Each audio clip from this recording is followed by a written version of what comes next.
ও মাসিমা গো, আজ আমি কাজে যেতে পারবো না গো।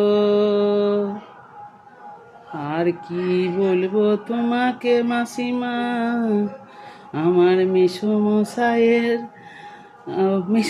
নয় গো, পিসিয়া মশাই।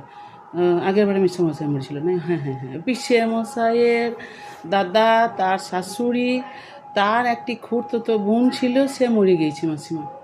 তো ধরুন এত কাছের লোক, আমাকে তো খবর আনতে যেতে হবে মাসিমা, কি বলবো গো। তাই খবর আনতে যেতে হবে মাসিমা। আজকে কোনো রকম কাজগুলো করিয়ে দেন গো। আমার কত কাছের লোক গো মাসিমা। না মাসিমা, তা সকালে কাজে যাব, আমি সন্ধ্যেকে ঘুরে চলে আসবো। আমি সন্ধ্যেকে, হ্যাঁ হ্যাঁ, তা সব